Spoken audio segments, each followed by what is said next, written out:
Hey, I'm Dr. Kelly Reedy here with Quicksand, a little shorty episode of I Got Stuck, which is a catalog of temporary obsessions.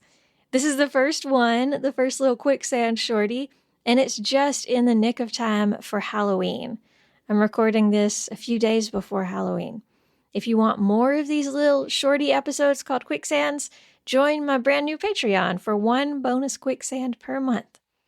Here we go. Why are bats Halloween decorations? That goes back to Samhain. Nobody knows when Samhain started or by whom it was started, but historians think the idea might be around 5,000 years old. It really took off around 2,000 years ago with the Celts. For them, it was a festival that marked the division between the lighter half of the year and the darker half of the year. We now think of it as being celebrated from sunset on October 31st to sunset on November 1st, but calendars were so different back then that it's hard to know exactly when it would have been held. Some theories say it was when the Pleiades first appeared directly overhead at midnight. So something like that dictated when it happened, and it was kind of like a harvest festival with some interesting extra stuff. Like I said, it marked the division between the lighter and darker parts of the year, but also they may be open to portal to the other world during Samhain. The other world, and I'm talking one word, capital O, other world, was the realm of deities and maybe of the dead in Celtic mythology. They believed that the veil between our world and the other world was extra thin at the time of Samhain, and I'd guess that it's because they would, in some cases, open ancient burial mounds, and they likely did sacrifices. But records of those really early celebrations aren't great, so nobody knows for sure what went on. By the time they were being recorded, they had gotten a little more tame. But they did have fun parts. They had lots of food and drink, and they wore costumes to ward off evil spirits and fairies. Another part of the Samhain tradition, in addition to costumes, was having bonfires every night. Moths and other flying insects were attracted to the light of the bonfires, and bats noticed.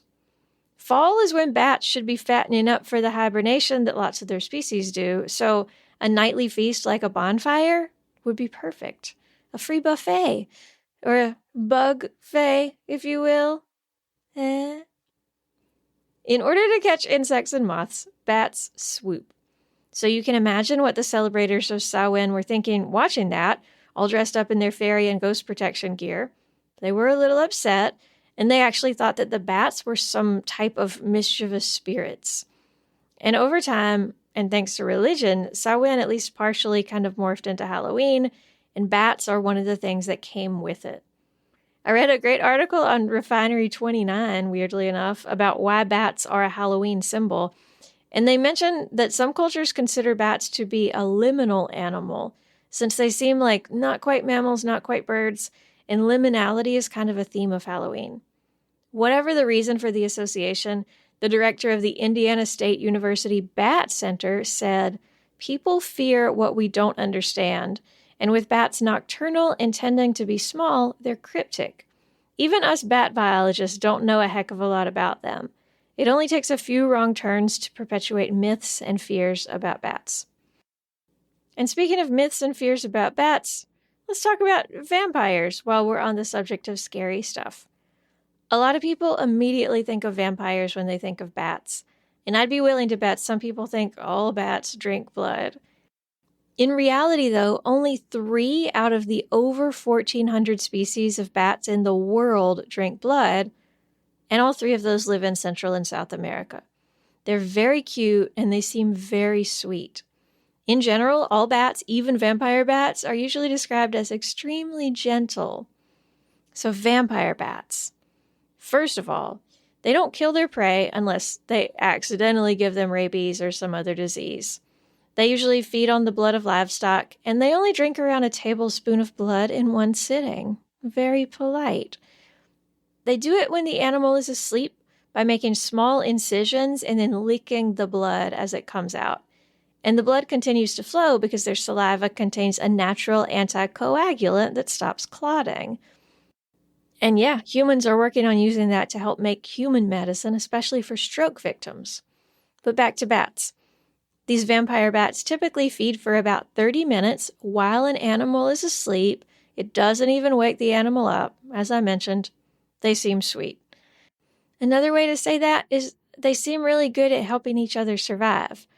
They groom each other and they feed each other. Specifically, if one bat didn't find any blood, another one will usually regurgitate some of its own blood food for the hungry one to eat.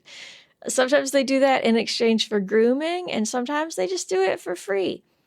Oftentimes, a full bat will approach a hungry-looking bat and initiate the regurgitation deal. Also, vampire bats take care of new mothers. When a bat has a baby, other bats will feed the mother for a couple of weeks after she gives birth. Aw. Oh, and also, they can run. They can use their back legs as back legs, and they can tuck their wings under and use them kind of like front legs with their little elbows kind of working like front feet. And just last year, scientists who wanted to study the metabolism of vampire bats trained them to do endurance runs on a treadmill. Lots of bat species are thought to be really intelligent, speaking of training. According to Bat World Sanctuary, they're on par with dolphins and horses. And this is disputed, but some researchers think that vampire bats are the smartest types of bats. Scientists have put them through mazes to test social learning related to their group grooming and food sharing habits. One researcher even named his vampire bats and said they would come when he called their name. They've been known to be easily tamed and friendly to humans. So, to sum that up, vampire bats drink blood, but there aren't very many of them. They don't drink very much blood, and they're really cool and cute and sweet.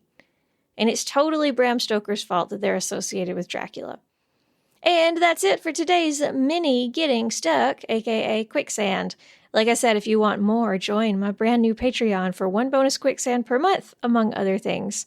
Patreon.com/IGotStuck. Bye, y'all. Happy Halloween.